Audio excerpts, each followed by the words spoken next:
Sejam muito bem-vindos ao canal Lá Eles. Estamos chegando com o nosso 10º episódio, mas antes gostaria de agradecer a companhia de vocês nos episódios anteriores. É muito importante a colaboração de vocês se inscrevendo no nosso canal, ativando o sininho, mandando os vídeos para os seus amigos, familiares, compartilhando com a galera para fortalecer cada vez mais o nosso canal.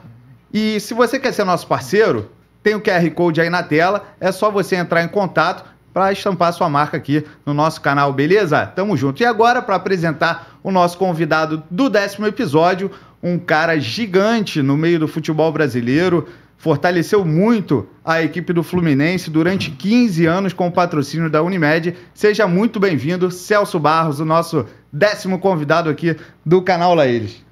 Prazer estar com vocês aqui essa noite. Vamos conversar, né? Com certeza. Seja muito bem-vindo, doutor. Obrigado. Para a gente começar o nosso bate-papo, a gente queria começar falando um pouco mais sobre esse momento turbulento que o Fluminense vem passando.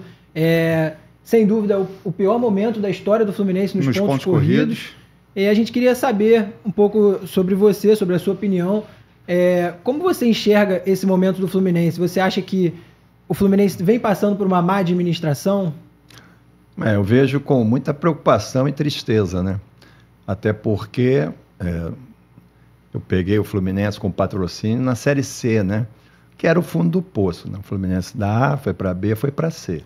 Enfim, então eu sei muito bem o que significa isso. Depois a gente vai ter tempo aqui.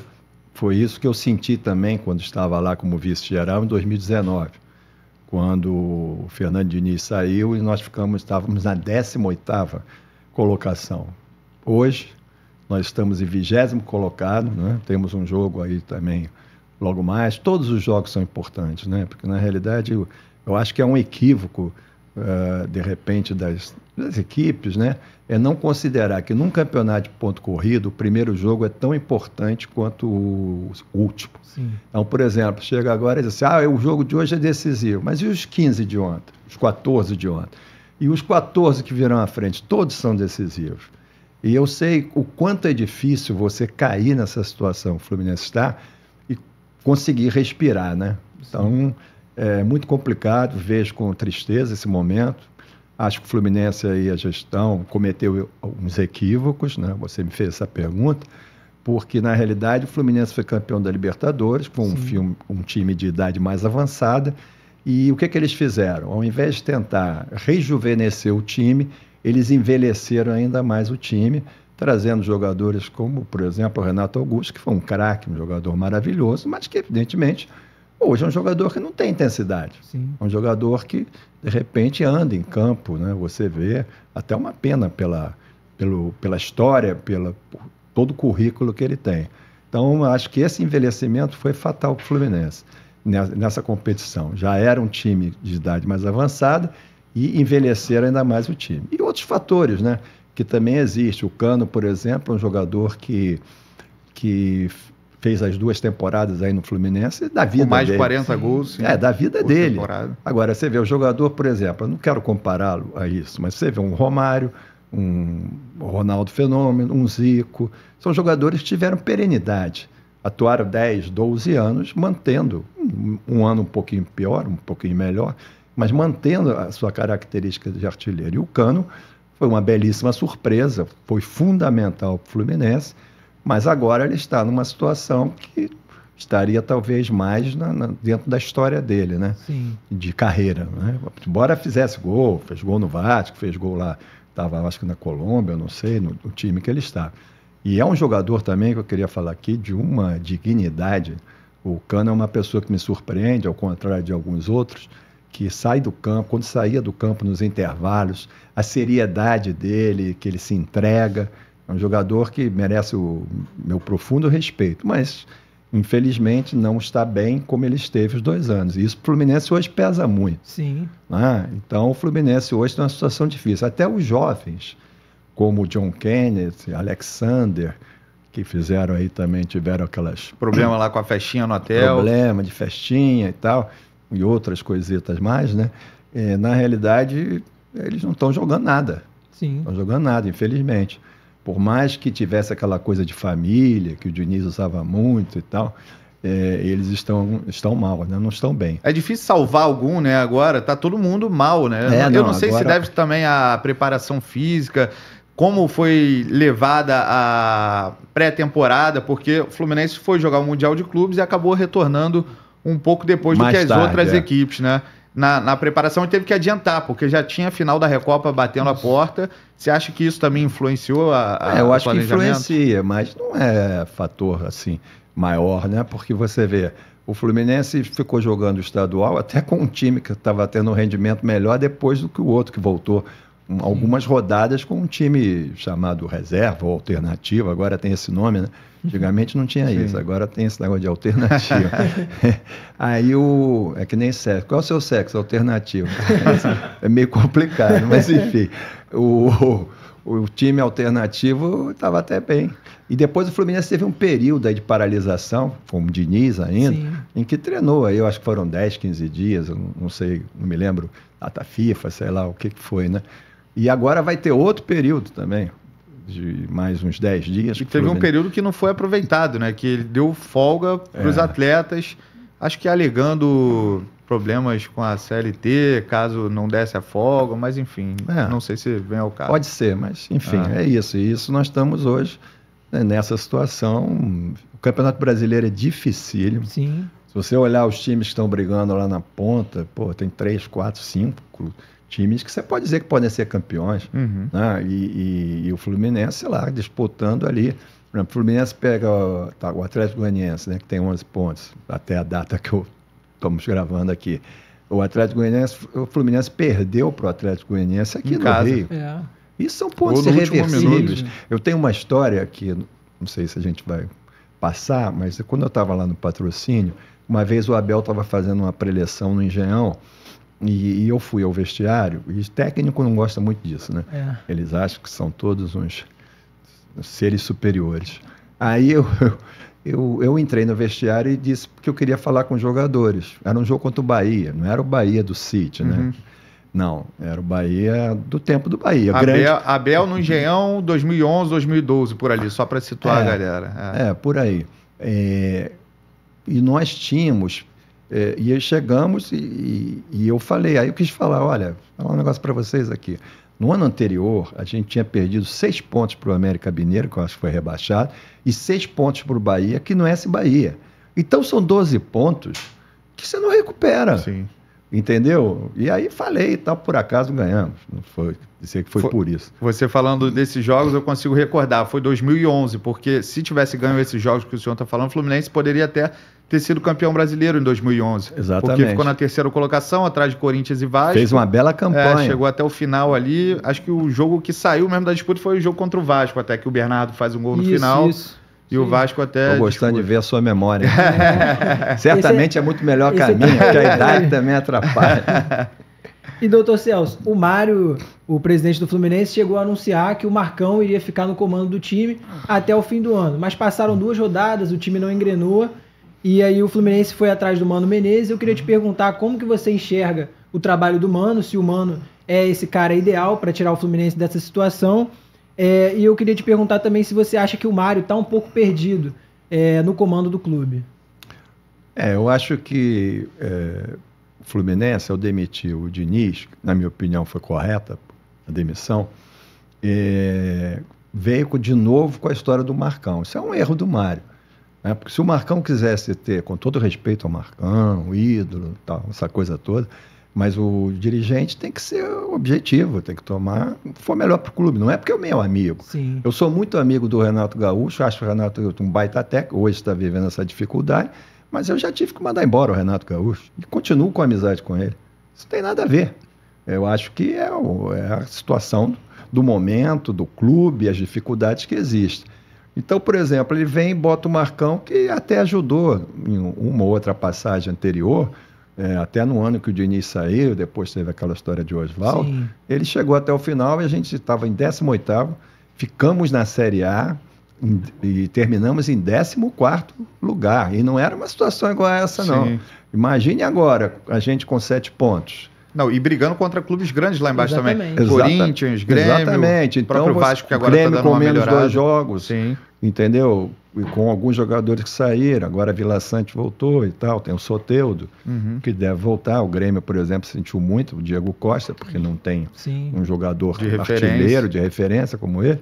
Enfim, então, eu acho que foi um equívoco isso, essa afirmação. O Marcão vai ficar. Aí, com 2 jogos, tira o Marcão. Tá, tudo bem, paciência. Não devia ter dito isso. Exatamente. Devia ter dito que ele ficaria lá interino, o técnico do Vasco hoje, teoricamente o interino, mas está tendo bons resultados. Sim. Se ele vai ficar ou não, é problema meu. Não sou Vasco, não sou vascaíno, é problema do Vasco. O próprio técnico do Cruzeiro também, o Fernando Seabra, está fazendo um trabalho legal. Então, eu acho que aí ele errou. Quanto ao técnico que viria, eu acho que cada um tem as suas preferências. Eu acho o Mano Menezes um bom técnico, tá certo? Agora, só que ele enfrenta, o problema é que qualquer técnico enfrentaria no Fluminense, que é esse elenco, evidentemente envelhecido. Sim. Eu não sei se eu já falei aqui das substituições do Mano ou não. Não. Falei não, né? Não. Por exemplo, o Mano contra o Inter, a Inter, né? Ele fez 3 substituições para melhorar o time. Renato Augusto, Gabriel Pires e Douglas Costa. Piorou. Ainda mais. Já estava ruim. Piorou. Contra o Fortaleza, ele botou o Renato Augusto de novo, aquele Lucumi, e o outro foi o Cauã Elias, que estava também naquele episódio lá da festa. Entendeu? E aí você vê. Na realidade, é complicado. Porque se o time não está bem, você saca 3 jogadores como esses que eu falei. No jogo com o Inter e depois com o Fortaleza, jogadores que não agregam, assim, não estão agregando. E como é que vai ser a solução? Você tira 3 que não estão bem, bota 3 que não estão bem há muito tempo. Então é difícil. Acho que o Fluminense hoje vive uma situação difícil, porque não dá agora nesse caminho. Para o Fluminense, inclusive, eu acho que financeiramente não está em boas condições, acho, pelo que eu vejo. Sim. A dívida é enorme. E para contratar jogador. Saíram algumas notícias essa semana de que o Fluminense traria de 4 a 5 jogadores. Não sei se o Thiago Silva já está incluso nesse pacote aí de jogadores. O Nonato também está chegando agora, já participou do Fluminense lá em 2022. O Nonato teve também até alguns jogos, mas você imagina o seguinte, isso é uma prática da gestão do Mário, né, na realidade. O Nonato estava na Série B do Santos, Sem jogar. E o Santos dispensou tranquilamente. Então ele vem para o Fluminense. Quer dizer, que tipo de reforço a gente pode esperar do Nonato? Né? Não é contra o rapaz, não tem nada a ver. Nós estamos falando de observação, como torcedor. Eu estou aqui como torcedor com uma história em relação ao Fluminense. Com certeza. Mas, na realidade, eu acho complicado. E o Fluminense hoje tem, Thiago Silva, um ídolo gigante. Thiago Silva faz em setembro 40 anos. Quer dizer, certamente ele é melhor do que o que nós temos lá, possivelmente, mas tudo isso pesa. No setor defensivo tem o Felipe Melo, o Marcelo... Se você somar a idade do... Fábio no gol, Se fosse a nossa defesa, Thiago Silva, né? Felipe Melo e Marcelo, vai para quase 120 anos, né? É complicado. O futebol hoje, isso também é um termo, né, que se usa muito hoje, intensidade... É difícil, você vê os jogos requerem assim, uma força física. E todos os times competitivos também. Exatamente, é difícil. Né? Enfim. E o Fluminense ainda, desculpa interromper, Celso, é que o Fluminense ainda não virou SAF, ainda não tem esse aporte financeiro que outros clubes do Brasil vêm conseguindo e conseguem, por consequência, contratar jogadores de idade mais jovens, né? Lógico. Então, eu entendo até a política. Por exemplo, no tempo lá da Unimed, a gente vai fazer do patrocínio, vai falar aqui um pouco, talvez. Nós trouxemos o Fred com 26, 27 anos. Sim. Fred voltou agora com 34. E voltando da Europa, né? No auge, 34. No auge. Voltou, fez aquele negócio de bicicleta, acho que ele parava a bicicleta, fotografava, entrava no carro. Ele veio, se não me engano, da cidade dele, Teófilo Otoni, entrava no carro, tu vê, acho que ele veio. Aí chegou ali escondido nas laranjeiras, botaram a bicicleta, olha o Fred chegando de bicicleta. Marketing, vocês sabem, vocês trabalham com isso, não é mole não. E o Mário, nesse aspecto, ele é muito bem cercado de marqueteiros e comunicadores, assessores de imprensa, é uma entorragem enorme. Inclusive, eles adoram quando eu faço alguma crítica no post, soltar lá os perfis fakes, robôs, e para falarem de mim. As frases são iguaizinhas. É mesmo? Tipo, fazem isso. Tipo, Pix, né? Pix é copia e cola, né? Pix, copia e cola. Eles fazem, as frases são assim. As frases são muito engraçadas. Sempre as mesmas, praticamente. Nem isso eles mudam. Mas aí eu acho que é isso. Então, mas aí veio o Mano, né? Nós estamos falando de Mano. Que eu acho que é um bom técnico, mas ele está lá com esses problemas de elenco. Ele está com o problema que às vezes ele quer a bola mais longa e às vezes o time sai saindo no mesmo esquema do Diniz.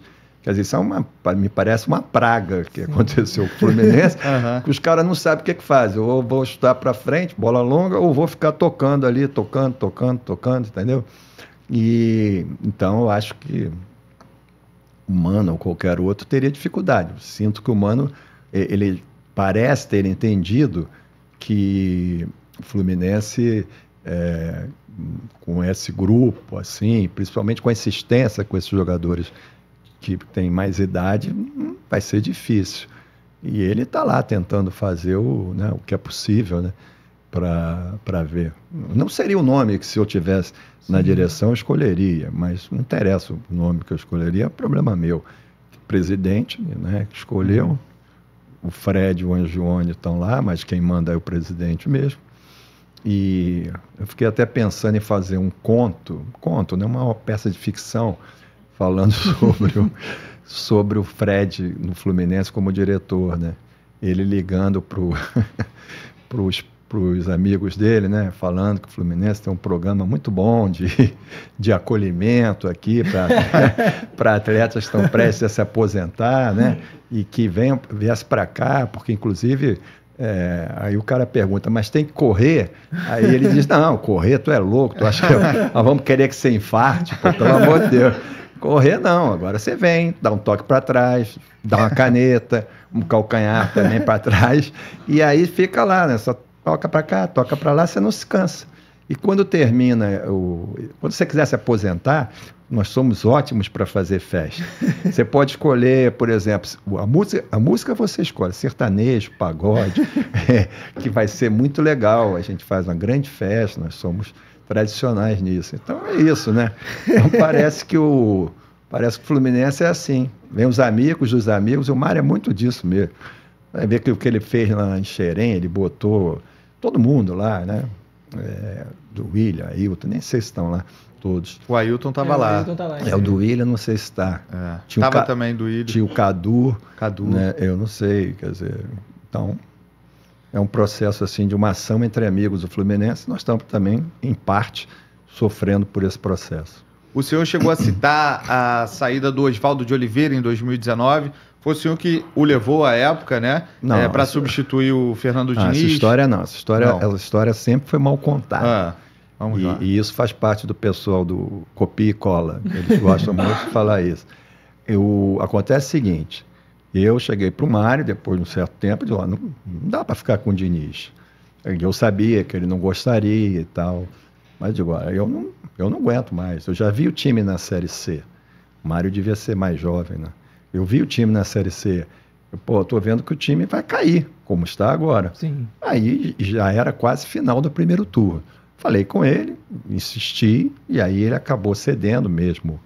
Naquela época também, politicamente, eu fui importante para a eleição, né, da chapa, que era ele de presidente e eu de vice-geral. Sim. E aí ele acabou cedendo. E aí nós ficamos na situação. Nós procuramos o Dorival, à época, e o Abel. Dorival que em 2013 já tinha ajudado uma passagem no final do campeonato. E tal. Aí o Dorival tinha tido um problema de saúde, também era uma remuneração bem salgada. E acabou que ele não veio. E procuramos o Abel. Naquele momento, o Abel disse que não queria pegar o time assim no meio, essas coisas, né? E depois pegou o Cruzeiro, né? O Cruzeiro caiu, né? Mas tudo bem, opção dele. E aí nós ficamos com problema, um monte de nomes e tal, mas nada assim. E aí o Angione citou o Oswaldo de Oliveira. O Angione. O Mário ouviu, eu ouvi. Eu já tinha trabalhado com o Oswaldo em 2005, eu acho, não sei, 2004, não sei. Você que é bom de 2001, memória. 2001, 2002, eu acho que foi alguma campanha do brasileiro. E eu tive, eu forcei também a época, né, tive que falar com o presidente para o Oswaldo sair, e eu achei que ele ficou meio chateado comigo, né? porque ele achou que sabe como é que são essas coisas? Quem toma decisão assim sempre desagrada, né? Infelizmente, as decisões nem sempre são agradáveis. E aí, eu trabalhei com o Oswaldo, o Johnny falou, ele é muito bom. Claro, tinha um currículo enorme, né? E o Oswaldo veio, acabou vindo o Oswaldo, ficou como se eu trouxesse o Oswaldo. Não, o Oswaldo foi um nome indicado pelo Angione e tanto o Mário quanto eu, no momento, aceitamos, né? E aí o Oswaldo, o Diniz naquele ano, o aproveitamento do Oswaldo em 4 jogos, sei lá, 5 jogos, foi melhor do que o Diniz. E depois o do Marcão foi melhor que o do Diniz, do Oswaldo, e o aproveitamento que acabou com que a gente chegasse lá em 14º, não fosse rebaixado. Então, isso é uma história que, na realidade, fizeram, né? E é plantada pela própria gestão do Mário, eles plantaram isso ao longo do tempo, e na realidade, fica lá o Angione quietinho, ele não vai dizer que ele sugeriu, né? Mas as opções eram o Dorival à época, né? Dorival e o Abel. E tinha outros nomes. Aquele que foi do Bragantino, não é o nome dele? Maurício Barbieri, que era um nome até promissor à época, enfim. E acabou acontecendo isso. E a relação passou a ficar estremecida a partir de que ponto? Foi a partir da saída do Oswaldo? Porque teve aquela confusão com o Ganso. Não sei se o senhor tinha uma boa relação com todos os atletas daquele elenco também. Qual foi o ponto-chave ali para o afastamento na ocasião? Na realidade, eu tinha uns amigos que diziam que eu e o Mário juntos não duraria 1 mês, sei lá, durou 3, eu acho. Eles quase que acertaram, entendeu? E o que acontece é o seguinte, eu não queria ser presidente nem vice-presidente de futebol. Estava até com problema de saúde à época. E eu queria estar no futebol. E esse foi o trato que a gente fez. Né? Eu seria coordenador do futebol, até poderia ser remunerado, eu não seria diretor. Mas E aí esse era o trato. Quer dizer, isso é compromisso de homem. Né? Era eleição, mas é um compromisso. Pô. Assumimos isso, beleza. Ia ser ele e o Tenório. Né? Ricardo Tenório. E o Tenório, aí deu uma confusão neles, que durou praticamente o tempo todo antes da eleição, que o Tenório achava que tinha sido vice na eleição que eles perderam, e que eu participei também, participei isoladamente, e ganhou o Abad. E aí o Tenório começou aquela briga, o Tenório, eu não sei, o Mário dizendo que não, mas seria só se eu fosse presidente. Aí brigaram, foi uma desgraça. Uma vez lá em casa, às 5 horas da manhã, a reunião, se levantaram, quase um para querer bater no outro. Rodou a almofada, minha mulher acordou, veio saber o que estava vendo, uma confusão do diabo. E aí, acabou que o Tenório resolveu sair, montar a chapa, e aí eles me falaram para que eu viesse como vice-presidente geral.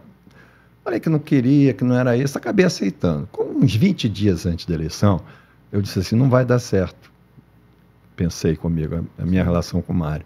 E aí eu falei com ele, Mário, eu quero sair, eu vou apoiar, vou continuar apoiando vocês, mas quero sair, não vai dar certo. Não, Celso, fica tranquilo, nós vamos discutir tudo e tal.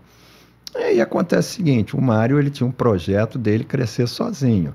Eu já tinha uma história e ele aí solapou a minha participação no futebol. Foi isso que ele fez, foi uma atitude que eu até falo, que é uma molecagem dele, que é coisa de moleque mesmo. Sim. E eu acabei, fui me dispondo, até que eles me chamaram lá no feriado, um absurdo, tudo quase escuro lá.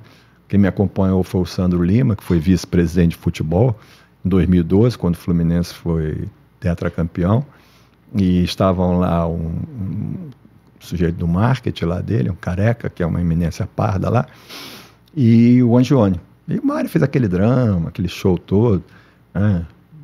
Tem horas que parecia que a coisa ia ficar bem e tal. E aí, a partir dali, ele foi me excluindo, fez outra indelicadeza, uma história de passagem para um jogo de São Paulo, que não teria passagem, não sei o quê. E eu aí fui, no dia seguinte, eu não tinha nem onde dar entrevista, hotel, nada, chamei um jornalista da minha casa, falei o que aconteceu e fiquei lá, porque eu fui eleito também, né? Sim. Então, como vice-presidente geral. E aí terminei o mandato, tchau, bênção, obrigado. vamos em frente. E né? só conseguia se pronunciar também depois através das redes sociais, né?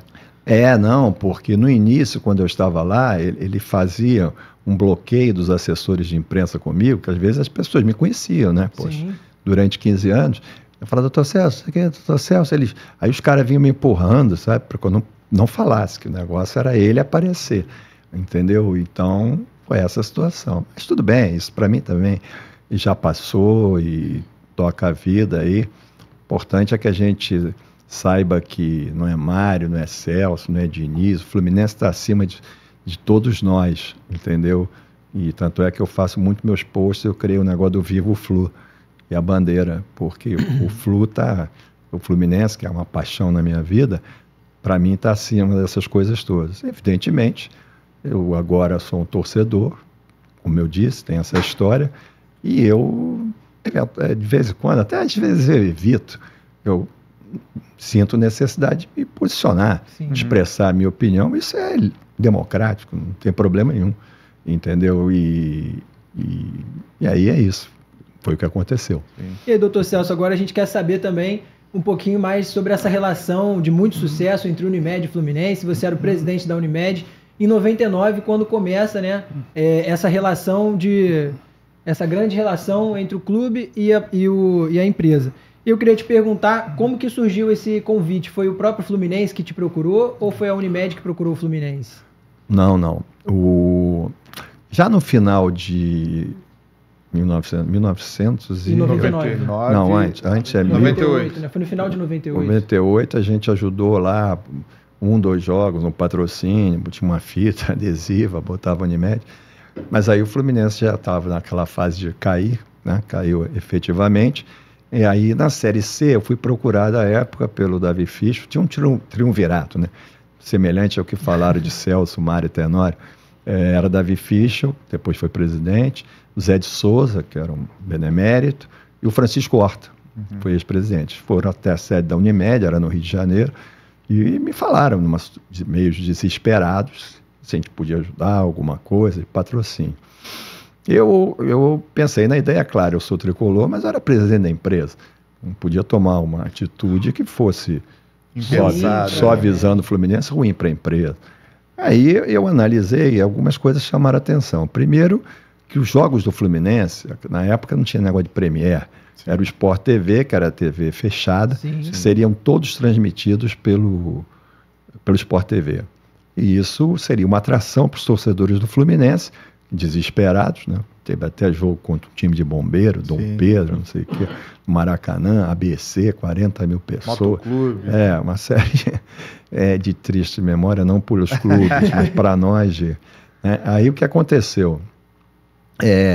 Eu achei que isso seria interessante e, claro, também os torcedores adversários iam querer ver para ver a nossa desgraça. O Fluminense... Então seria interessante isso, da transmissão. E aí eles me pediram à época que o patrocínio fosse para eles usarem para aquela comissão técnica, né? Parreira da seleção, Muracy Santana e tal, e Lido Toledo, Américo Faria e tal. Aí eu levei para o conselho, pensei e tal, e aí a gente aprovou. E aí começamos. Ali começou a trajetória, fomos campeões da Série C. E o Parreira topou de cara o projeto? O Parreira aceitou, mas ele foi remunerado, né? Remunerado pelos valores da época, entendeu? E aí, quer dizer, nós não pagávamos eles, nós tínhamos o patrocínio para ter o direito da exposição na marca, na camisa, e eles utilizaram para esse fim. Que foi o pedido do Horta. E deu certo, né? Nós saímos... da Série C, depois houve aquela história do Copa João Avelange, Eurico Miranda, aquela conversa lá, e a gente voltou. Eurico realmente ajudou em alguma coisa? Eu não sei, isso eu não sei. O Mário uma vez veio falando aí como se ele soubesse de tudo, né? Ele sempre acha que sabe tudo, e eu não participei de nada disso à época, eu só vi que o Fluminense lá, tinha os dirigentes do Fluminense, eu não era dirigente, acabou que houve essa história do Eurico. Eu sei de alguns comentários que o Eurico fazia, um absurdo, um time... como o Fluminense ou outro, e que citar um time de maior investimento, ficarem numa série dessa, brincou até uma época, tem nada a ver também contra o Arapiraca, mas o Arapiraca disputando, e acabou que mudaram lá as coisas, os adversários sempre ficam perturbando com isso, mas foi o que aconteceu. Enfim, mas eu não participei de nada disso. Não tinha nem esse relacionamento. Depois conheci o Eurico depois. Sim. Mas eu não tinha esse relacionamento à época. E o curioso foi que o Fluminense, na Copa João Avelange, chegou às oitavas de final, acabou perdendo para o São Caetano no Maracanã, lotado com gol de Ademar no meio da rua. Exatamente. E fez boas campanhas no mata-mata nos brasileiros seguintes, né? 2001 caiu na semifinal pro Atlético Paranaense, que foi campeão. Em 2002, para o Corinthians, tem uma certa polêmica ali naquele confronto. Quando foi que aquele zagueiro César, foi 2002, e que o Romário sentiu a panturrilha foi. Num jogo lá, nós fizemos boas campanhas ali, era um modelo diferente, né? Se não me engano, o Oswaldo era o técnico de uma delas, não lembro se de 2012 ou de 2001. Fizemos boas campanhas. E depois você vê como é que é. É difícil o time sair da Série C e conseguir fazer uma campanha boa, assim, né? O pessoal brincar, pulou a Série B, mas quando chegou na A, fez boas campanhas. Fez boas campanhas. E depois é o que vocês sabem aí, né? 2 brasileiros, Copa do Brasil. E é incrível que o Fluminense, você está falando, o Fluminense sai dessa situação em 99, da Série C, em 2002 o senhor traz o Romário, o Beto... o ano do centenário do clube. O ano do centenário do clube. Até queria te perguntar também como que foi os bastidores dessa chegada do Romário, ele chega de helicóptero, creio que foi uma negociação muito difícil, é um jogador internacional, então como que foi para o Fluminense buscar um jogador desse calibre? Para quem gosta de futebol, né, nós aqui e eu, o Romário para mim foi um dos maiores artilheiros, um dos maiores jogadores. Nunca vi assim...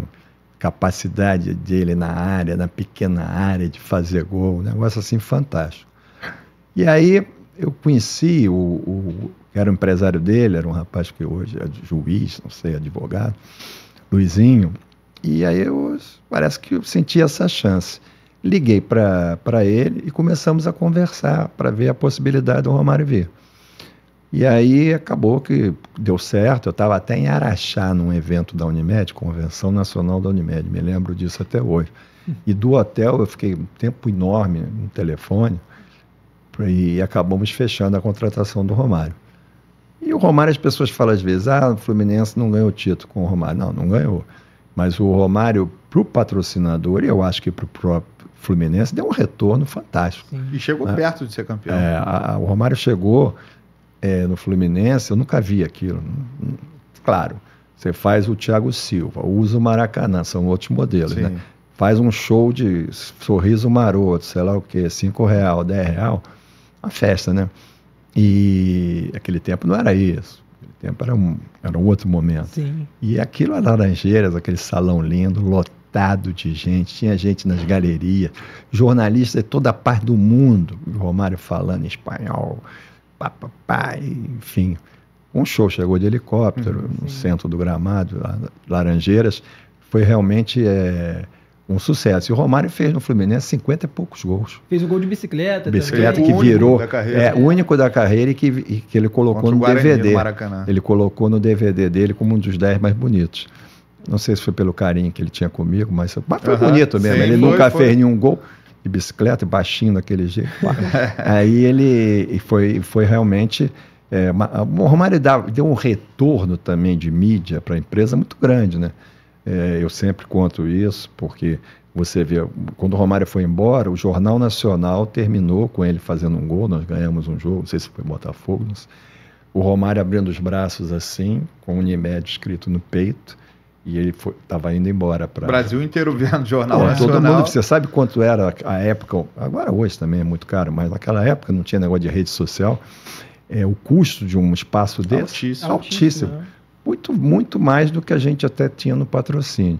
Então ele deu um retorno muito grande e nesse aspecto, e fez também lá 50 tantos gols, como você disse, quase que num ano que ele esteve lá, a gente chega. Ia bater na final do Brasileiro daquele Santos, Robinho, Diego, né, que era um grande time. E até pegando esse gancho do Romário, doutor Celso, tem uma história da manchete que saiu do Romário com 16 mulheres.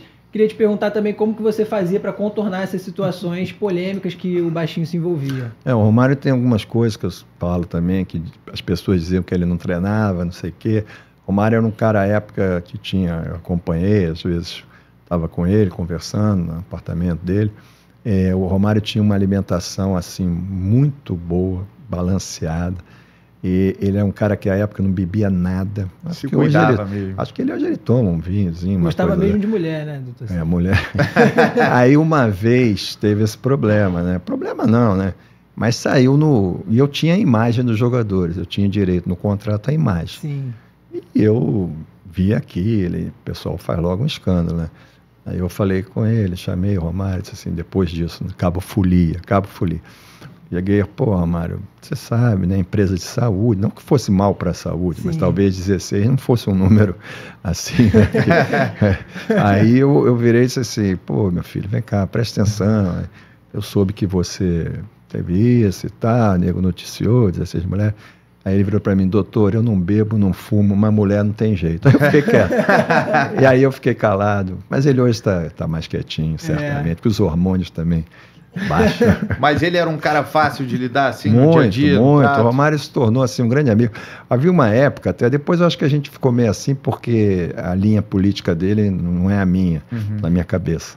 E, enfim, ele dizia, uma das poucas pessoas que eu respeito no futebol é o Celso Barros, entendeu?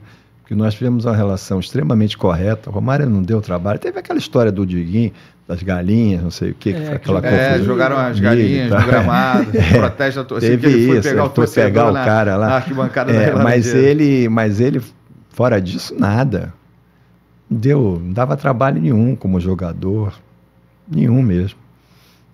Em 2004, né, o Fluminense monta um super time à época ali, com Edmundo, Romário, Ramon, Roger, que acabou não dando tão certo assim quanto se esperava. O senhor acha que aquele ali foi um momento em que o Fluminense estava tentando alçar voos maiores? Não, eu acho que desde você falou aí da campanha de 2001, 2002, sim, né? Sim. Então a gente já vinha projetando. Sim. Só que um time que sai da Série C, e o Fluminense à época era uma bagunça total. A única coisa que funcionava do Fluminense era o patrocínio.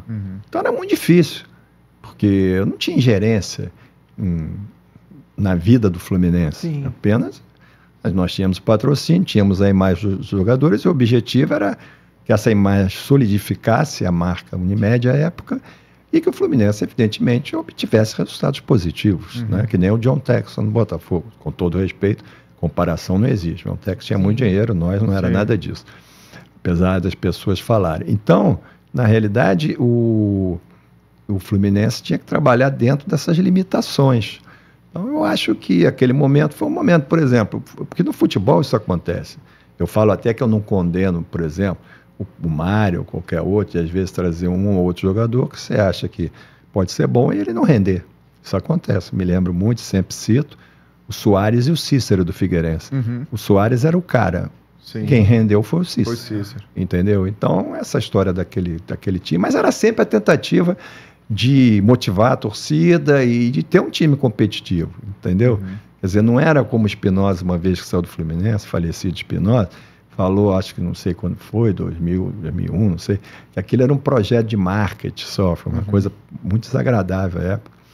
Mas ele já faleceu também, não vamos entrar em detalhes sobre isso. Porque não era, tinha, claro, o resultado para a empresa, a não ser que eu fosse um idiota completo, mas também tinha a busca de resultado técnico para o Fluminense. E tanto é que isso aconteceu. Às vezes as pessoas ficam meio assim quando eu falo, que não sei, eu cito porque eu acho que se a gente não ganha aquela Série C, brasileiro da Série C, a gente, sei lá. Sim. Por isso que eu tive um episódio na Recopa, que eu saí os torcedores vindo, dizendo essa vitória é sua, não sei o quê, porque eles lembram, quem tem uma idade assim, lembra que nós estávamos no fundo do poço. Sim. E aquele momento era só enterrar mais, entendeu? Nem sei se tinha a Série D naquela época, mas não tinha, acho que não tinha que ser pior do que a Série C à época, entendeu? Então era uma situação muito difícil. Então eu valorizo muito aquela chegada.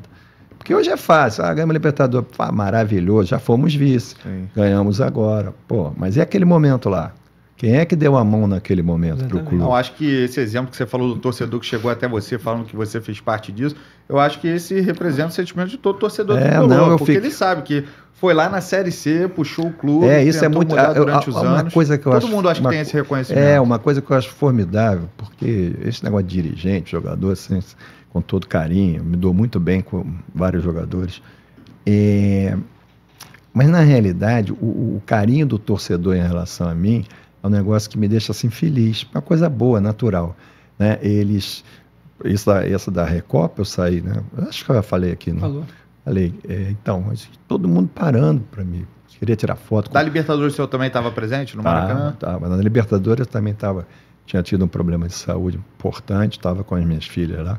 Foi até o momento que o Mário fez uma gentileza, que eu não tinha ingresso, não consegui comprar, e ele me ligou, ofereceu 3 ingressos. Foi gentil, agradeci nos meus posts lá, mas não significa que eu concorde com as atitudes dele. Né? Algumas eu concordo, talvez a maior parte não, mas eu reconheço todo o mérito da conquista, inclusive do próprio Diniz nessa conquista. Tem restrições ao Diniz, outras, né, que eu já citei várias vezes. Mas, enfim, então eu acho que é isso, entendeu? E aí, doutor Celso, em 2007 o Fluminense conquista a Copa do Brasil, o primeiro título do clube, é lembrado até hoje. Como que foi para você montar esse elenco do Fluminense? 2007, né? Isso, 2007. 2007 é o seguinte, a gente não vinha bem na Copa do Brasil, não. A gente vinha meio... E no ano anterior também salvou no final do campeonato, né? Mas nós tivemos uma Copa do Brasil que nós fomos vice, né? Foi 2005. 2005, era o Abel. Abel era o... Qual era o time mesmo? 2005 era o Jundiaí, Paulista de Jundiaí. Não. Ah, tá. O time da final foi Paulista de Jundiaí. Paulista de Jundiaí. Disputamos em São Januário o segundo jogo da final. Maracanã estava em obra e tal. Mas aí em 2007...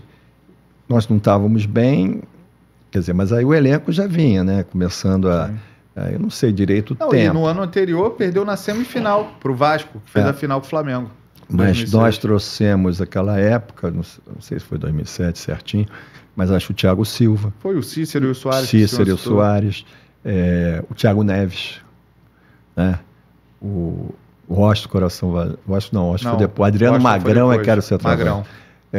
O Dodô também eu acho que não. Não, foi 2008. Dodô, Leandro Amaral e o Washington. Então, aí nós conseguimos. Rafael Moura, Alex Dias. E montamos um bom time e fomos campeões. Mas aí eu acabei que a coisa estava ruim, acabei falando com a direção e acabou o Joel saindo. Muito amigo meu, o Joel. Você vê como é que são as coisas. Cara, super amigo, tem umas histórias também. Todo mundo fala muito bem do Joel, né? O Joel Zé Roberto trabalhou com ele. O Joel é maravilhoso. Figura assim, maravilhosa. Cheio de história também. E eu gosto muito dele. E aí eu trouxe o Renato Gaúcho, né? Que já tinha sido técnico lá atrás do Fluminense, eu acho. E aí a gente acabou sendo campeão. Então, era um time que realmente... Você vê jogadores como o Thiago Neves, você vê depois como foi o Thiago Neves, o próprio Cícero, um jogador que teve passagens muito boas por uma série de clubes. O Thiago Silva. O Adriano Magrão, à época. Adriano Magrão, um dia eu vi as pessoas falarem, no injusto, falar. O Adriano Magrão foi fundamental. Naquela Copa, fez gol. Fez gol em praticamente todos os jogos. Ele foi fundamental.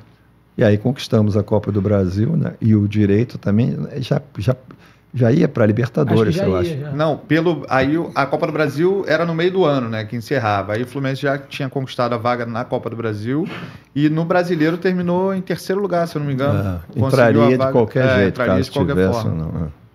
Fez um bom ano em 2007. E aí 2008, o ano da Libertadores, que aí veio um investimento pesado ali, né? O senhor mesmo citou o Washington, Coração Valente, Leandro Amaral e Dodô. O Leandro Amaral acabou tendo probleminha, né? Que teve que voltar para o Vasco. O que aconteceu ali naquela época? Ele teve um problema de contusão, né? Um problema que... Eu me lembro assim, Leandro Amaral... Não teve algo contratual que o Eurico acionou na justiça? Eu não lembro disso, não. Mas Leandro Amaral teve um problema físico, né? Sim. De contusão, ele tinha um problema no joelho, acho que era joelho. E Leandro Amaral era um belo jogador, né? Mas, felizmente, aconteceu isso, ele não pôde não pôde ajudar mais.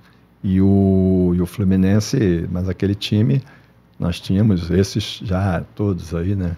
Que você já citou, inclusive. Era um belíssimo time, né? Para você ter uma ideia, o Fluminense foi o primeiro colocado na fase de grupos naquele ano. Foi a melhor campanha. Melhor campanha, que dava direito a decidir em casa. Depois aqueles jogos da LDU, né? E enquanto isso, o Fluminense esse ano foi o 13º colocado, 2023. Você vê como é que são as coisas. O mata-mata é um torneio que... Totalmente diferente ali da fase de grupos. Do ponto corrido. Não, da fase de grupos e do ponto corrido. Sim. Porque o ponto corrido exige regularidade. E 1, 2 jogos pode acontecer tudo, né? Sim. Entendeu? E, doutor Celso, como foram os bastidores depois daquele jogo contra a LDU, a final da Libertadores? O torcedor do Fluminense também lembra com muita tristeza, né, desse jogo até hoje. Foi uma tristeza enorme, né? Eu, na realidade... Foi a maior decepção do senhor durante todos esses anos? Sem dúvida.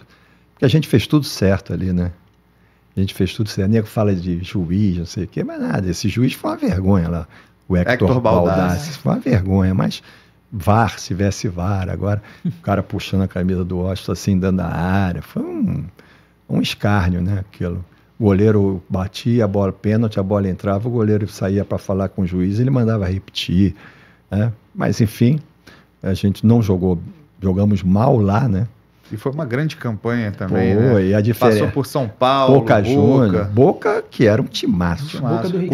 Esse que o Fluminense jogou agora, com todo o respeito, a conquista é maravilhosa, o problema é deles, né? Jogaram.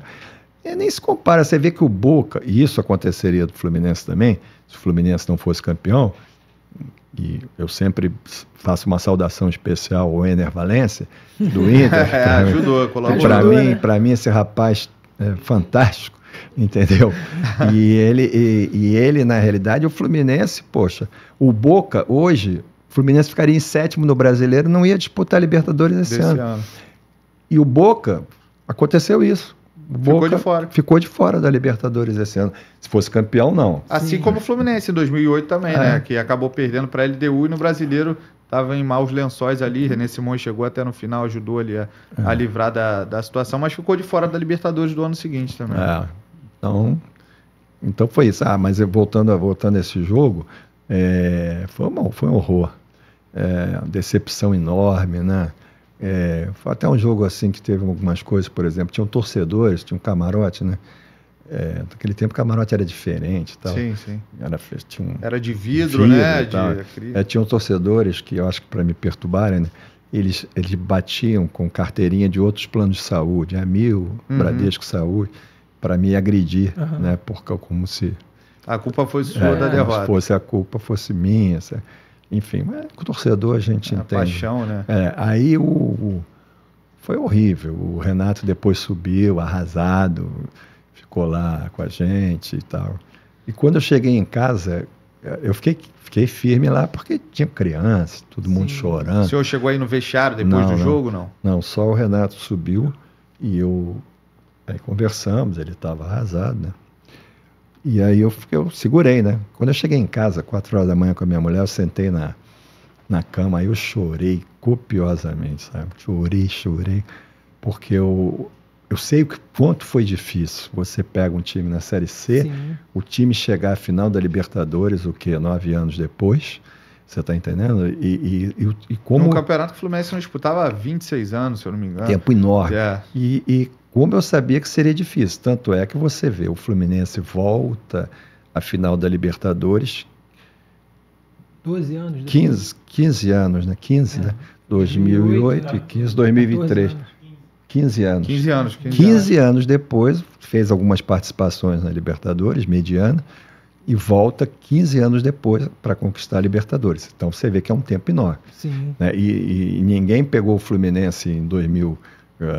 O Mário assumiu o Fluminense, que eu estava com ele, em 2019. Né? O Fluminense estava mal ali e tal, mas não estava na Série C, né? Entendeu? Então, e aí foi realmente a maior tristeza. E o que aconteceu em 2009, né? aquela campanha que a gente também se livrou. A fuga do rebaixamento. A fuga do rebaixamento. 99% de chance aquele de cair. que aconteceu ali, eu não esperava isso. Mas eu tinha certeza que o time ia fazer isso, né? Porque aquela perda doeu muito. Para você recompor é muito difícil. Diferente até agora, porque agora o Fluminense foi campeão. Sim. Não significa que o Fluminense era obrigatório agora estar em primeiro, segundo, terceiro, quarto, mas está em 20º? Porra, aí é demais também, né? Não está vivendo algo parecido com o que aconteceu de 2012 para 2013? O senhor ainda estava por lá, o Fluminense foi campeão brasileiro, tetracampeão em 2012, e em 2013 acabou brigando lá embaixo, na zona do rebaixamento. Mas quando nós terminamos o patrocínio em 2014, nós ficamos em sexto, eu acho. Foi. E outra coisa... Mas digo assim, essa transição de um ano vitorioso para um ano de baixa, por exemplo, em 2012 o Fluminense é campeão, aí brigou lá embaixo, e agora foi campeão. Vou falar para você o seguinte, eu acho que essas oscilações podem ocorrer. Sim.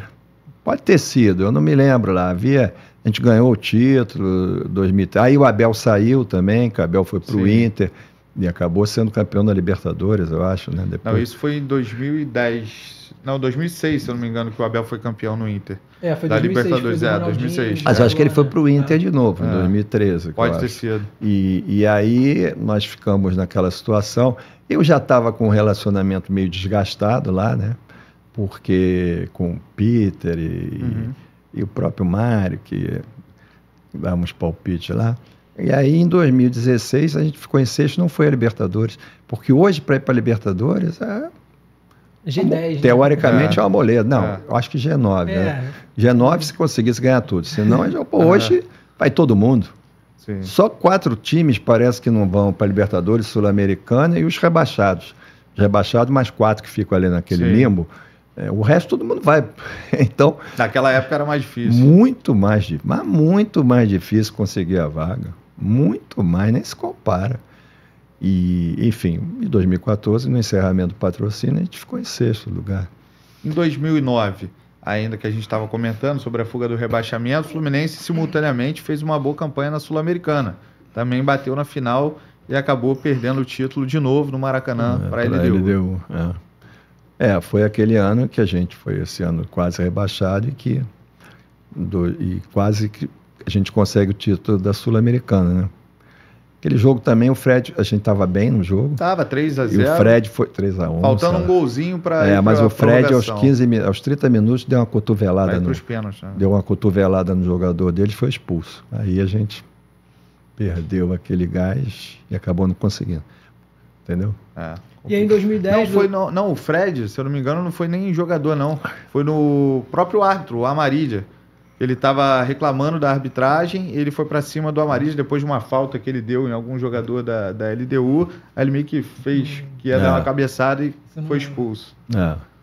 Foi isso. E aí, doutor Celso, em 2010... Eu vou escrever a minha biografia, que você é novinho, aí depois você vai lembrar. Você não viveu isso tudo. Pedir pro Marcos Eduardo, né?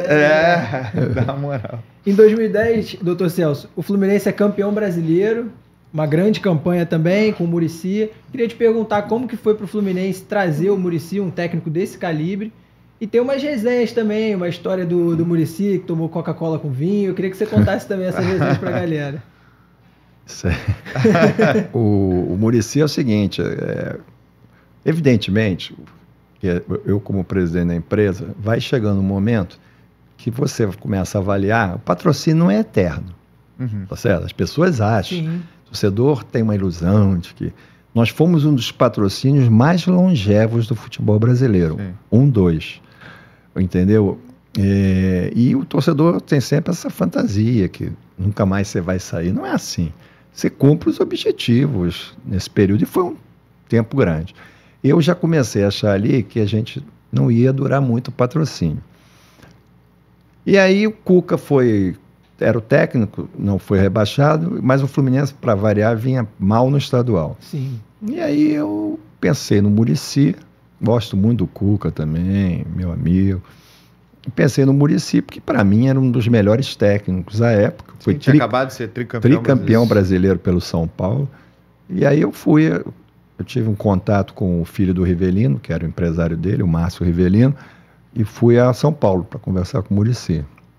Aí cheguei lá, eles estavam um futebol society lá, estava o Rivelino estava tomando cerveja e comendo churrasco. O Muricy também, né? E o Márcio também não jogava nada, mas tinha um pessoal jogando lá. Aí eu cheguei, fui conversar com ele, e aí eu cheguei assim para ele, né? Eu era bem mais novo, né? 2010, e não era um cara do futebol, assim. Eu fui me tornando, gosto de futebol, tive essa questão do patrocínio. Aí eu cheguei lá e eu fui conversar com o Muricy. Aí, quando eu cheguei, ele já foi me dando esporro. Né? Você fez festa para comemorar que o time não caiu. Isso é um absurdo. Eu tinha feito uma festa na cobertura da Unimed, porque o time não caiu. Mas eu tenho muito trauma, por isso que eu estou hoje muito triste. Foi uma arrancada realmente assim, nunca aconteceu isso no futebol brasileiro. Eu teve alguns momentos assim, eu vivi o time na Série C, o time sai. 2009, o mesmo patrocínio e tudo, o time cair, para mim era uma coisa horrível pensar nisso. Como em 2013, que teve aquela história da Portuguesa, Flamengo também foi um período. Aí esse ano até interessante, aquelas comparações de coisa. E aí você, na realidade, como eu vivi também em 2019 com o Diniz, porra. A gente chega lá, tá em 18º, tá? Chega não. Me perguntaram lá na entrevista se nós daríamos tempo para o Diniz. Claro, vai ter tempo, mas o tempo só foi acumulando derrota. Aí chega um momento que é difícil. Então, eu acho que essa situação, aí fizemos a tal festa. Depois tem uma história interessante da festa, mas depois a gente comenta. Uma história do Fred. Aí, estava o Branco, né, que é um parceiraço meu, grande amigo, foi coordenador de futebol do Fluminense. E aí a gente conseguiu... Aí fiz isso, aí o Muricy e tal, deu logo uma bronca de, ai meu Deus e tal. Mas aí a coisa evoluiu, conseguimos fechar o contrato, ele veio, a gente foi então tetracampeão brasileiro, que era a minha ideia, não estou dizendo que isso ia acontecer, mas eu queria ter um título do brasileiro, tínhamos título. O Fluminense não tinha um título nacional, quando teve a Copa do Brasil, desde 84, que foi o último título brasileiro. Exatamente. E aí o Fluminense ganhou a Copa do Brasil. E brasileiro também foi, nesse período que você falou, não sei que ano, tempo enorme. E aí a gente conseguiu conquistar o título brasileiro, que era uma aspiração. E o Muricy, na minha opinião, um dos grandes técnicos, conhece muito futebol, ele dizia, jogador tem que trabalhar, ele tinha um conceito, é trabalho. Falando em Muricy, ele que era o técnico do São Paulo naquela vitória do Fluminense nas quartas de final da Libertadores, inclusive ele diz que é uma das derrotas mais dolorosas da carreira dele como treinador. E o Rogério Ceni era o goleiro, né? Era, aqui o Washington sobe lá no terceiro andar. Thiago Neves cobrando. Foi um dos gols que o senhor mais comemorou ali? Foi, aquilo foi uma delícia, né? Aquilo foi uma delícia, um dos grandes momentos, né? E o jogo do Boca, que foi outra coisa também. Uma apoteose. Boca tinha Riquelme, tinha Palácio, Deus me livre. Palermo. Era uma seleção quase, o Boca. E aí conquistamos o título. Em 2010 ainda teve aquela questão do Muricy para a seleção brasileira, né? O Ricardo Teixeira o chamou, se não me engano, no Banana Golf Club, para bater um papo. No Itanhangá, para bater um papo ali, convidá-lo para ser o treinador da seleção brasileira. E ficou naquela, né? Tinha aceitado, não tinha aceitado. Todos os veículos de comunicação já dando certo o Muricy como treinador da seleção brasileira. E à tarde tinha treino no Fluminense. E ele apareceu para dar esse treino. Ele tinha comunicado alguma coisa ao senhor? Como é que se desenrolou toda essa situação? O Muricy, isso daí também foi a situação. Foi a seguinte, eu tomei até um susto, sinceramente, porque era o Thiago Leifert, apresentava o Globo Esporte, eu acho, de São Paulo. E ele falou, Muricy está na sede não, um encontro era lá no Itanhangá Golf, aqui no Rio. E para tratar dele ser a seleção, será o novo técnico, não sei, fiquei maluco, porque eu já tinha acertado com o Muricy a renovação do contrato dele. O Fluminense vinha bem ali no Brasileiro. Eu já tinha acertado a renovação pelo menos por mais um ano, para final de 2011. Mas é tudo de boca, né? tinha papel. E aí, pô, fiquei desesperado. Meu Deus, o time estava bem, era a chance do brasileiro. Talvez se o Muricy tivesse saído, não sei se a gente teria conseguido. A gente nunca sabe essas coisas, né, no futebol. Mas talvez não tivéssemos conseguido. E aí,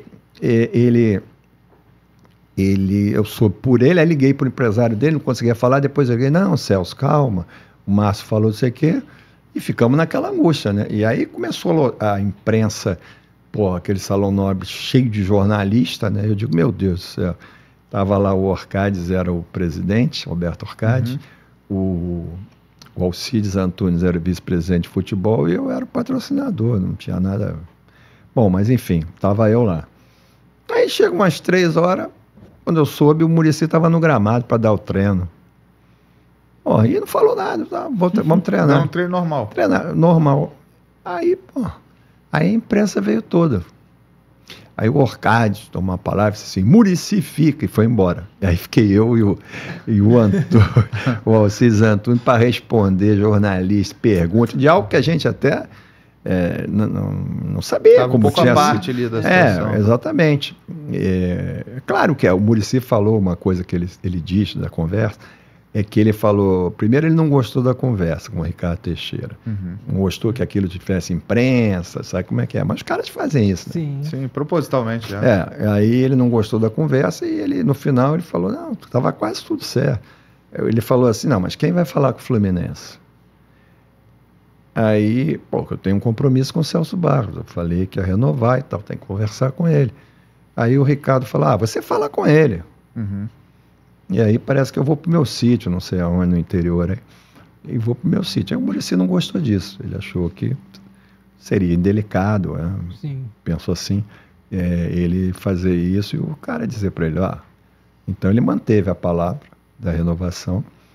É claro que se viesse um pedido dele, ou se ele quisesse ir mesmo lá, ou do Ricardo Teixeira, o Muricy querendo ir, eu não ia criar dificuldade nenhuma, querer ser técnico da seleção brasileira, mas para nós seria, na minha opinião, seria um desastre para o Fluminense naquele momento.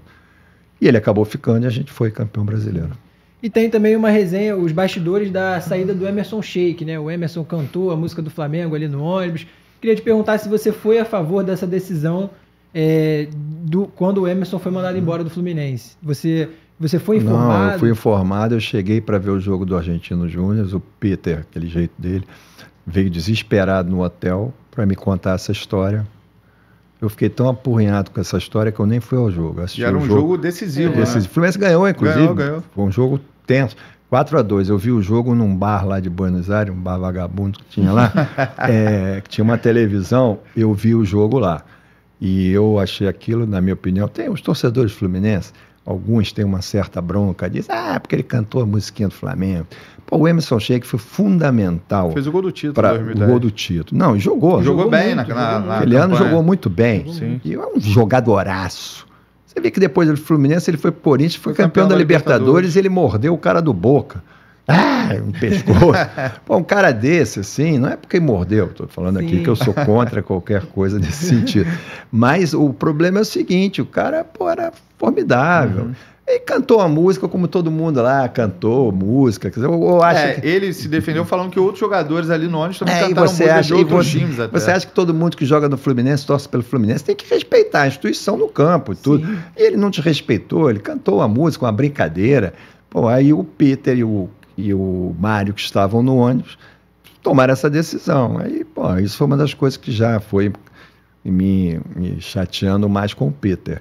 E acabou que ele foi embora. Eu confesso, eu sei que isso as pessoas às vezes criticam quando eu falo isso, porque as pessoas olham toda a coisa com uma paixão de adversário. Adversário é uma coisa, rival, mas não é guerra isso por exemplo, eu acho que o torcedor pode se manifestar, pode vaiar, pode levar faixa, pode fazer o que quiser. Eu sou contra qualquer coisa de violência, qualquer atitude de violência, seja contra o clube, contra a instituição, contra atletas. A gente tem uma forma de protestar pacífica e, às vezes, mais forte até do que esse tipo de situação. Sim. Isso eu não admito isso. Os demais jogadores não tentaram contornar essa situação? Por exemplo, ali, o Deco, né? O Deco já estava lá, né? Sim, chegou em 2010. O Deco, eu conversei depois com o Deco, ali houve uma história do Fred também, né? Que ele não se dava bem com o Sheik. O Fred também forçou aquela barra ali, mas hoje tem um maior carinho, já tinha pelo Wembley, tem hoje. Meio doido também, ele fazia umas coisas. Agora eu acho que ele está melhor. Tinha uma macaca, né? Ele criava uma macaca em casa. Mas ele, um dia desse, eu estava no Porcão, não existe mais. Estava ali na churrascaria, no Mocelim. Daqui a pouco vem um cara assim, né? O cara por trás, a gente sempre tem cuidado. Aí ele chega, faz assim para mim, me beija assim. Quando eu olho, era ele. Aí eu digo, tal, senta aí, batemos um papo.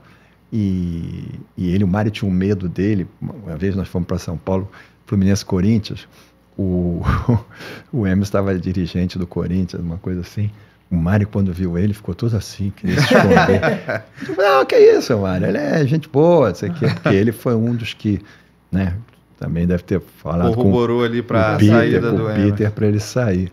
Isso foi uma bobagem, perdemos um grande jogador e foi um prejuízo, inclusive, para a gente da empresa, porque ele tinha contrato, claro que não houve nada de rescisão, assim, mas a gente tinha uma perspectiva dele para nos ajudar, né? Inclusive na própria Libertadores depois. Mas, enfim, aconteceu.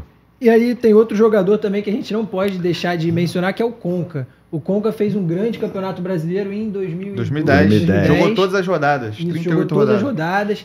E vários clubes do exterior, clubes brasileiros, demonstraram interesse no Conca. Eu queria saber como que o Fluminense fez para manter esse jogador naquele período.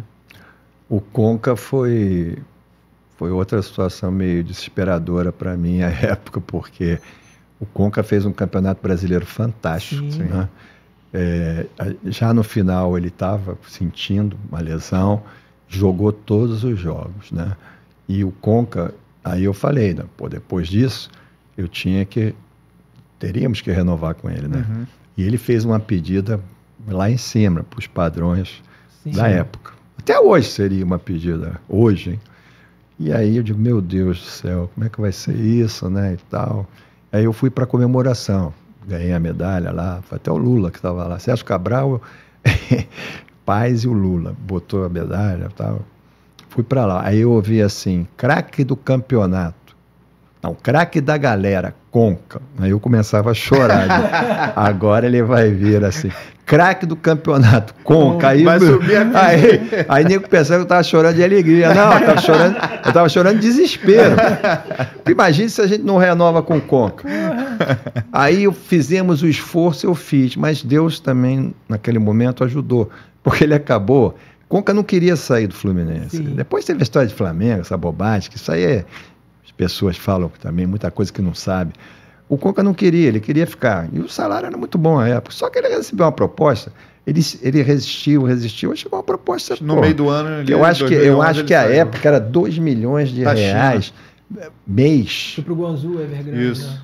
2 milhões de reais mês. E aí ele acabou não resistindo e foi. Para nós foi um certo alívio, porque a gente, para pagar ele, ia ser difícil. Economizou, ia ser difícil. Mas ele foi um cara correto, meu amigo até hoje. Eu fui no casamento dele agora, ele era casado, separou, e eu fui no casamento dele, foi ano passado, sei lá, encontrei o Cícero, Carlinhos, que jogou no Fluminense, lateral, acho que, não sei se o Tartar estava, e ele está bem, está feliz lá, com o casamento, com os filhos, gosto muito dele. O senhor, durante esses 15 anos de parceria, trouxe grandes nomes, né? Grandes jogadores para atuar no Fluminense. Qual deles o senhor, assim, considera a contratação que o senhor mais se empenhou ali, ou que você mais achou que daria retorno para o Fluminense? Tem nomes aí como Romário, Fred, próprio Conca, eu acho que talvez uma das mais difíceis, tenha sido o Fred. Né? O Fred era jovem, mas o Fred, à época, pelo menos era o que era colocado, ele estava meio infeliz lá. Também tinha um histórico de lesões que eu nem sabia direito. Tanto é que depois ele veio para cá e já teve aquela lesão que ele ficou quase sem jogar um tempo enorme. E ele estava com algumas coisas pessoais da filha, ele queria ver a filha, estava separada, ex-mulher, ganhava alguns problemas, enfim, problemas pessoais. E aí, aquela foi difícil. Ele tinha um advogado em Genebra, fuso horário, a gente ficava até madrugada na sede, conversando com eles e tal, até para ele vir. Acho que foi talvez uma das... Acho que foi a mais difícil, talvez. O Deco era uma situação em que o Deco estava querendo voltar também, já tinha uma idade um pouco mais avançada. Sim. E ele tinha um prestígio grande lá, né? Como ele teve em todos os clubes que jogou. E aí a gente conseguiu trazer o Deco. Também não foi uma negociação assim, muito simples, mas foi certamente menos complicada que a do Fred. E ele acabou ajudando a trazer o Belletti também, porque os dois estavam no Chelsea ali na época. Me lembro assim. O Belletti não foi tão bem, né? Sim. Também era um sujeito legal e não foi tão bem. O Deco foi fantástico, né? Sim, ganhou dois brasileiros. Carioca. Aquele lençolzinho dele. O lençol dele era produtivo, não é agora. O nosso lençol agora é para trás, né? O dele era para frente. Tem um gol que ele faz também contra o Vasco, todo mundo acha que ele vai cruzar, ele mete. E o Deco era um mágico, né? Jogava muito. Dava trabalho também. O pessoal fala que o Deco era da turma que gostava de tomar um Gary-Gary. Né? Amigo do Luizão, você imagina. Amigo do Luizão. É verdade. E vem cá, Celso, tem algum jogador que o senhor sempre quis levar para o Fluminense e não conseguiu? Você tem essa decepção de não ter levado para o Fluminense? Mas que o senhor gostaria muito? Eu já brinquei com isso. Eu gostaria muito do Messi, do Cristiano Ronaldo. Mas eu nem tentei.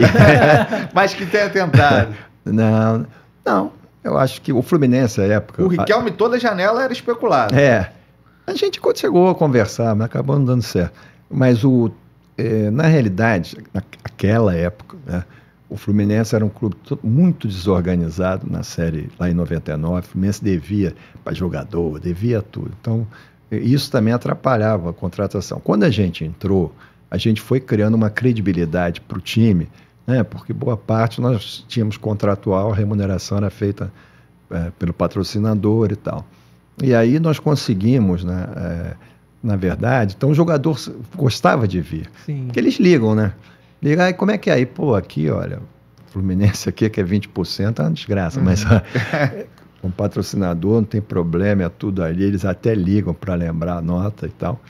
Então nós não tínhamos grande dificuldade, só que evidentemente a gente sabia das limitações também, né? Entendeu? Então é isso que eu dizia, que eu acho que o Fluminense errou agora, porque você mesclar 1, 2 jogadores experientes, 3 jogadores, na realidade, com jogadores mais jovens e tal, é uma fórmula boa.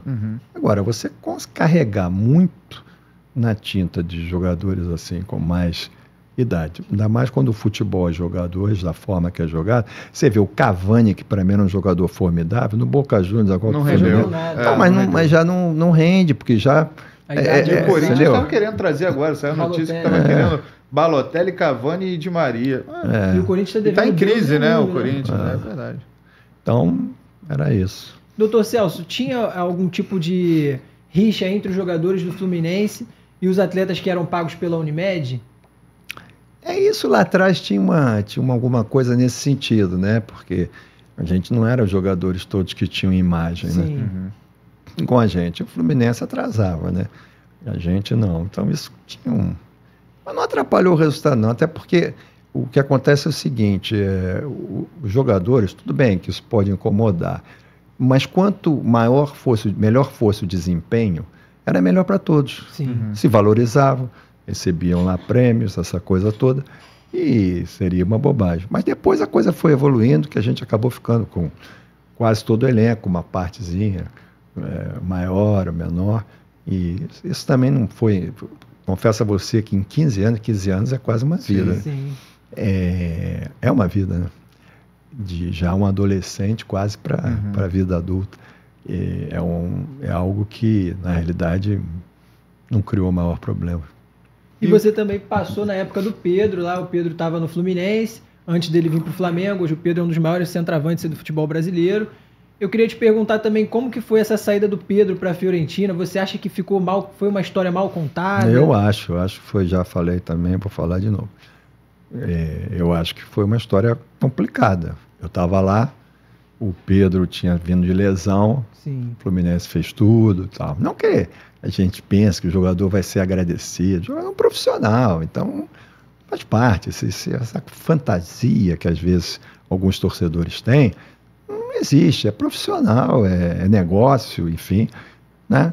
Eles têm que cumprir o papel deles em campo, honrar lá a camisa, lutar e tal, essa coisa. E aí o Pedro estava vindo disso, e aí os empresários dele foram lá, eu estava lá na época, eu era o vice-geral.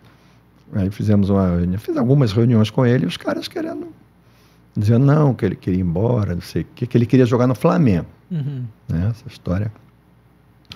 Aí tava eu, o Mário teve um ataque lá, ficou todo vermelho. O Flamengo não vai jogar. Eu pensei que ele fosse ter um troço, como eu era médico. Já fiquei perto, se ele tiver alguma coisa, eu tô aqui. Aí fiz uma cara assim e tal. E eu fui participando das negociações. Na última negociação, o Mário disse para mim, já dentro daquele projeto dele, que eu não precisava ir não, que ele ia resolver lá, e era um jantar à noite, Esplanada Grill que tinha ali na Barra. E que eu não precisava ir não, porque ele ia resolver, ia quebrar o pau, não sei o quê. Ele acertou a venda e as comissões. E quando eu fui na reunião anterior, que foi lá também, eu disse para ele, Mário, tudo bem, precisa vender, porque ele dizia que o Fluminense precisava de dinheiro. Agora, do ponto de vista técnico, para nós é uma desgraça. Até porque a gente não tinha uma reposição nem parecida. Sim. Então, infelizmente, era mesmo. O Pedro é um jogador, está aí no Flamengo e tal. E teve essa reunião em que, por que o Mário ficou apoplético? Quer dizer, talvez fosse um jogo de cena dele, apoplexia.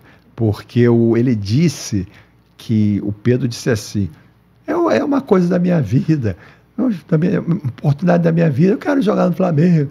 Chorou, fez aquela coisa toda. E aí o Mário teve esse ataque. E aí eu achei estranho isso. Quer dizer, o cara vai para a Fiorentina, né? Tipo uma ponte, joga um jogo lá, 2 meses volta para o Flamengo.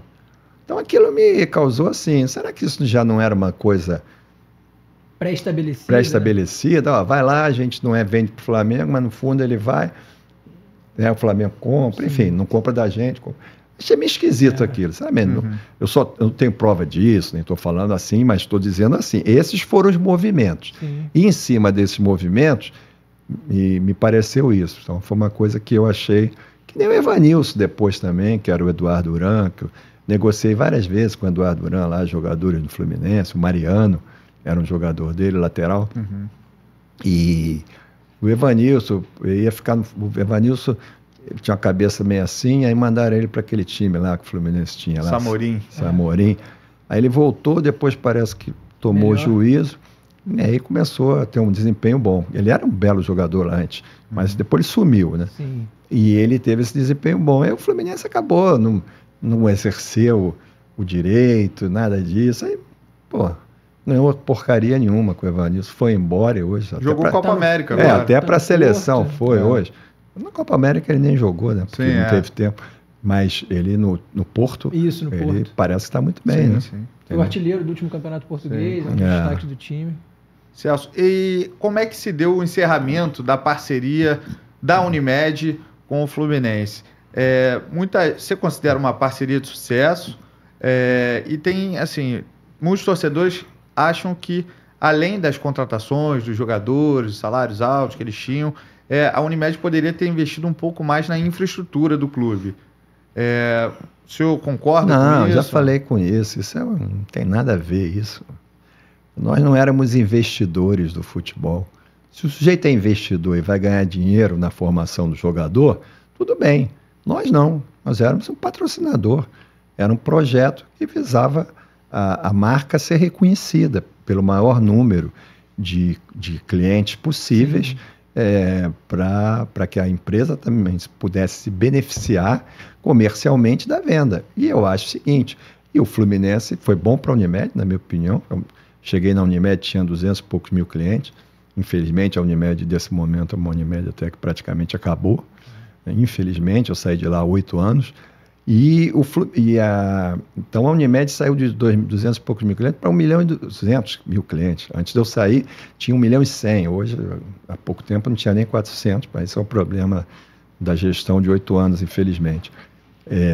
Então, na realidade, nós não tínhamos nenhum compromisso desse. Nada. Isso é uma bobagem que falo.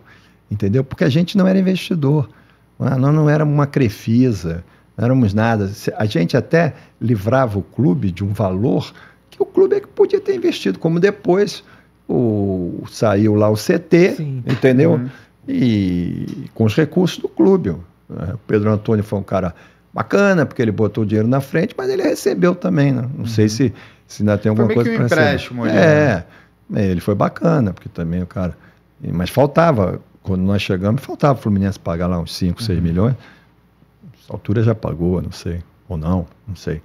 Mas, então é isso. Eu acho que isso é uma bobagem que era falada, entendeu? É como se você é patrocinador, você tem que resolver tudo. Estádio, construir estádio. Eu não sei que eu vou ganhar dinheiro com aquilo, né? Quem faz isso, Neme Heights, né? Aí o cara bota o nome, não sei o quê, faz shows. Não era objetivo nosso isso. Então, bobagem isso. A Unimed, junto com a Parmalat, é considerada um dos maiores patrocínios, né, da história aí do futebol brasileiro. Mas a Parmalat tinha um viés de investimento, né? Diferente um pouco. E a Parmalat, inclusive, teve no Boca, teve em outros clubes. Não é a comparação, não é essa, mas tipo um John Tex. Tá no Crystal Palace, tá no Lyon, tá no Botafogo. Sim. A Unimed era mais exclusiva do Fluminense. Tanto é que a época era uma coisa... A época também, volto a dizer, porque tudo isso muda um pouco. Nós não admitíamos nenhum... Porque a camisa do clube hoje parece um abadá, né? Tem 35 nomes, não sei das quantas, não sei o que lá, quer dizer, não sei nem se está aqui, não. Aí, uma situação desse tipo, né? A gente tinha a exclusividade de ter todo o uniforme com a gente. E o senhor se arrepende de alguma coisa durante esses anos? Não, eu acho que foi muito bom para a Unimed, acho que foi muito bom para o Fluminense. Pessoalmente, eu tive um desgaste pessoal, né? Realmente eu me desgastei muito, né? Por algumas incompreensões, né? Mas faz parte da vida, né? Quem não faz não tem grande preocupação com as coisas. Quem faz pode ser, às vezes, incompreendido aqui ou ali. Na empresa, de repente, uma situação com os cooperados, à frente, a própria torcida, muito embora do torcedor eu tenho o maior respeito, o maior carinho, eu acho que é recíproco. Até bandeirão, né? Fizeram bandeirão. Quando eu vi aquilo, tomava um susto. Uma vez eu entrei no Morumbi, os caras começaram a cantar: o Celso vai te comprar, o Celso vai te comprar. Eu digo, nossa Senhora. Tem uma reportagem da Veja também, de página inteira, linda, aquelas cores Fluminense. O título era horroroso. O Mecenas Tricolor. Quer dizer, os caras pensam que era Quer dizer, eles não queriam entender, de repente, que era um projeto de marketing para a empresa, de visibilidade no esporte, que é ligado à saúde, que interessava a empresa trabalhar práticas, não só futebol, mas práticas de saúde, ginástica. A gente fazia uma série de atividades para que as pessoas se mantivessem saudáveis, né? E o esporte ali caminhou dessa forma, como foi bom também para o Fluminense. Fluminense, poxa, eu volto a dizer, Série C, a evolução que a gente teve, eu acho que foi os rivais até brincavam, né? Falavam que era Flunimed, né? Faziam essa junção. Natal, me fantasiava de Papai Noel. Se não botou o boné, não foi contratado. Então é isso, doutor Celso, a gente quer te agradecer a sua participação. Foi sensacional o nosso bate-papo. Agradecer a todo mundo que também ficou aí até o final do vídeo. Já se inscreve no canal, ative as notificações, compartilhe com os amigos, que cada vez mais a gente vai estar trazendo convidados de peso aqui para conversar com vocês. Não é isso, João? É isso. Valeu, doutor Celso. Valeu. Muito obrigado pela companhia aqui, pela presença. Obrigado a vocês, foi um prazer. Saudações tricolores e vamos sair dessa situação que nós estamos, se Deus quiser. Valeu, galera. Até a próxima.